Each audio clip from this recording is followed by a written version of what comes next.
Hi, welcome to Riders of a Certain Age presents Conversations Beyond the Barn. I'm your host, Fran Severn. Each Tuesday, I chat with people whose lives center around horses in unusual, unexpected ways. These are people who create the richness and variety of the equine world with their fascinating careers, hobbies, and livelihoods. Their stories show their passion for horses and the equine world, and it is a treat for me to share them with you. So sit back, relax, and enjoy this week's Conversations Beyond the Barn.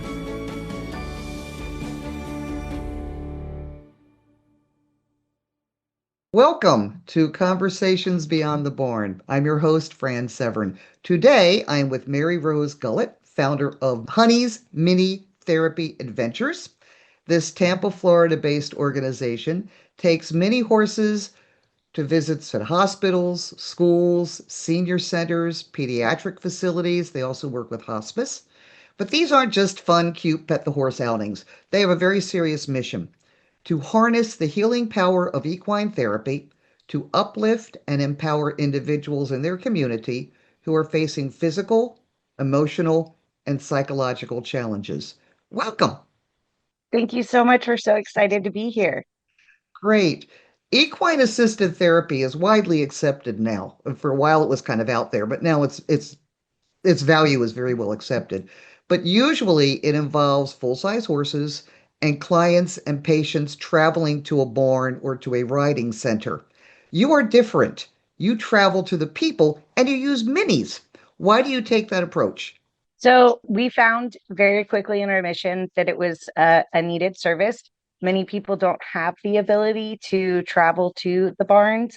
They may be bedbound or don't have the ability to travel. So, we have found a little niche that kind of meets the need of patients and clients that on-site equine therapy programs aren't able to do. So, we saw a need first with seniors, and then it just continued to spread from there. So what are the advantages of using minis as opposed to taking a full-size horse? So there's a couple of different advantages. Obviously, we're going inside facilities. So, like walking through doors, a full size horse might not fit through your traditional doorways.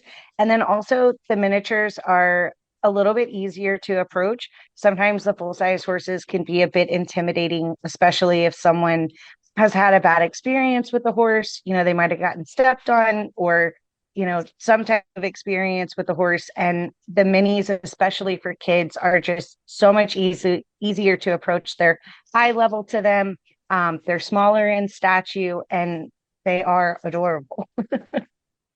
So what kind of therapies do you administer? Because you've got a broad range of places you go.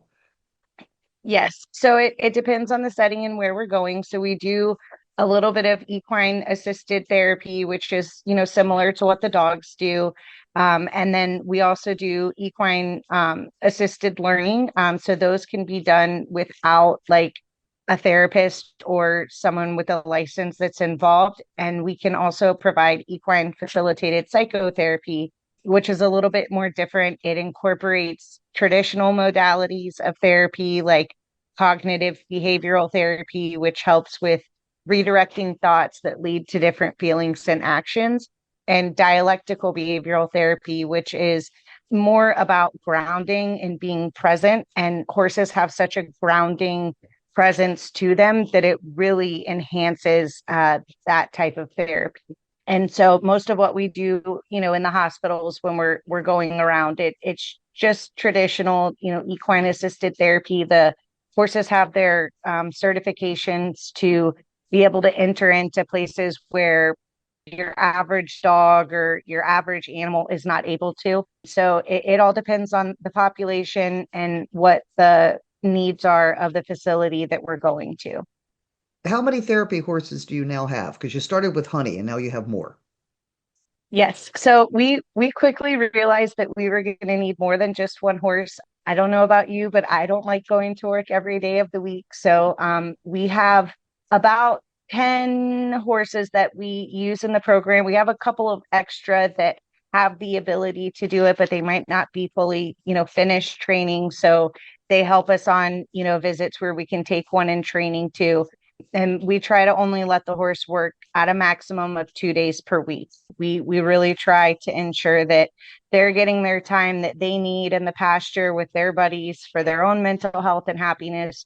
And usually, when we take one horse out one week and they might have worked 2 days, we try to do our best to give them off the following week and kind of rotate them. So some people think that we have a lot of horses, but it's for, their well-being too.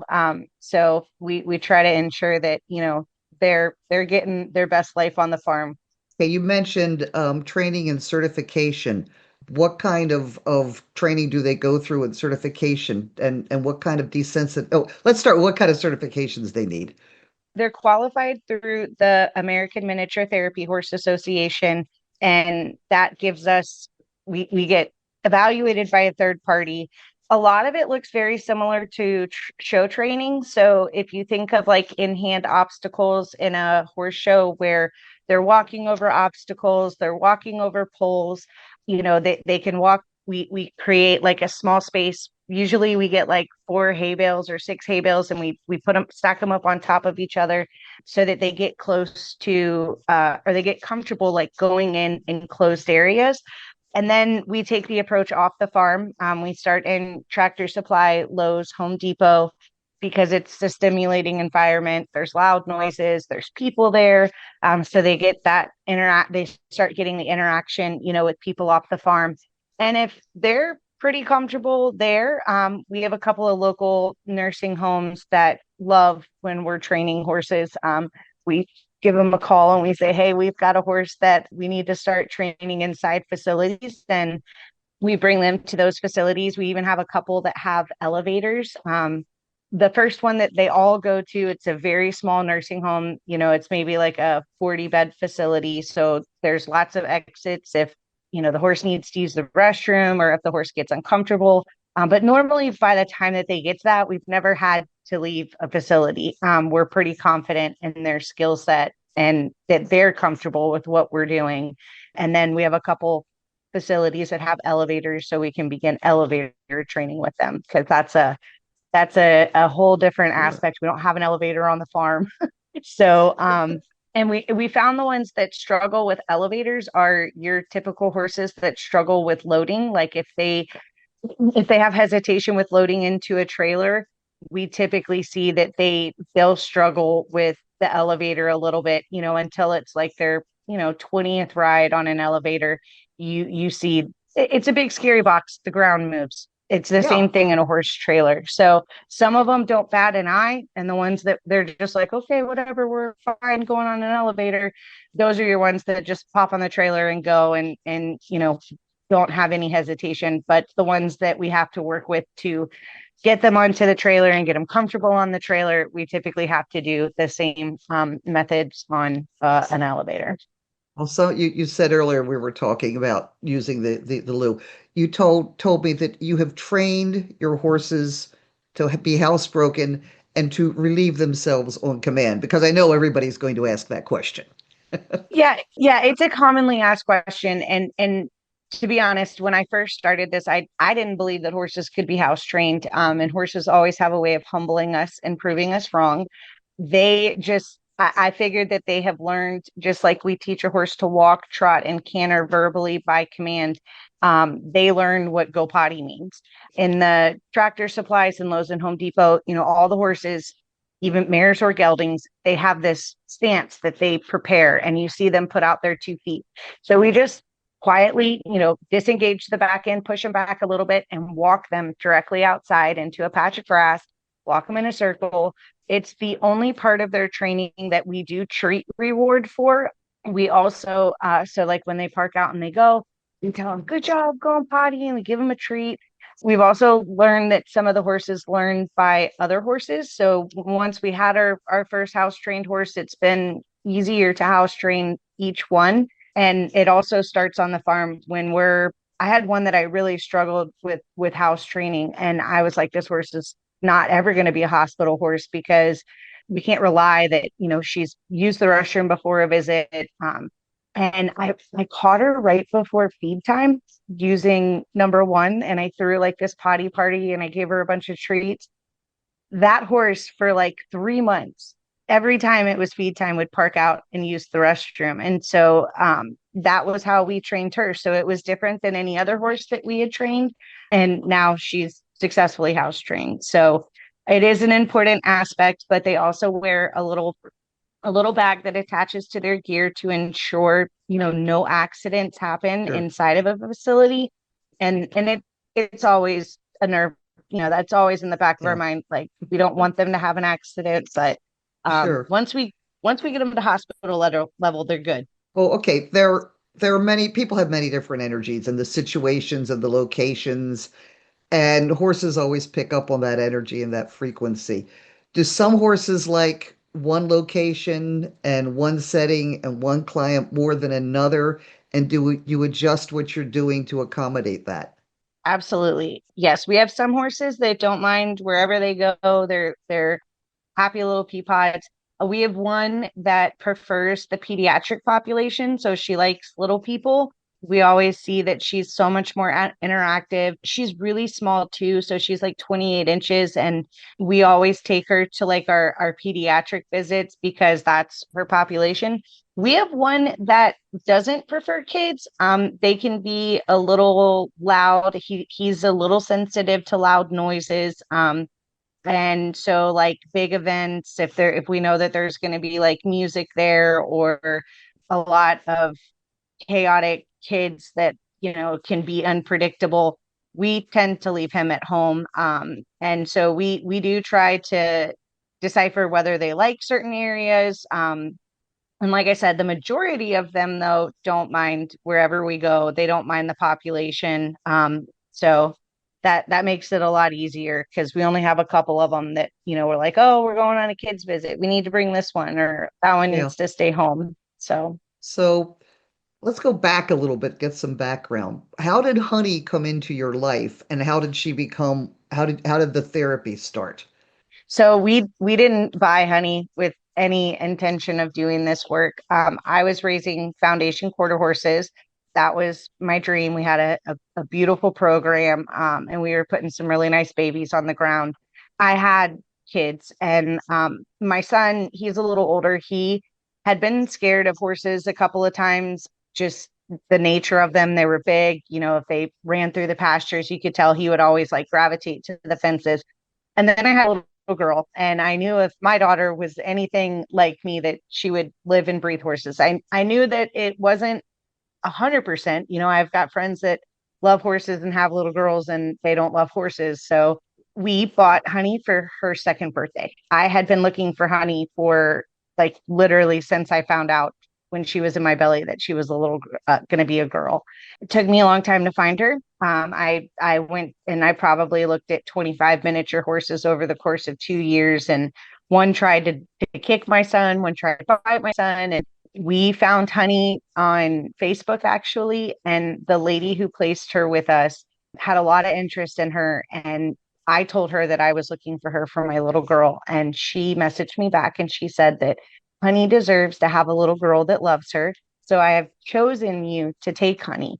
And I'm like, oh my gosh, I haven't even seen this horse yet. Like I was a little nervous because I had gone to look at so many. The moment that we went to pick her up, I knew she was special. And when we pulled her off the horse trailer, we have a book, and the front cover of the book is actually like the first time that she met Honey. And it was truthfully like the first Honey visit. Like, she just had this such gentle nature to her.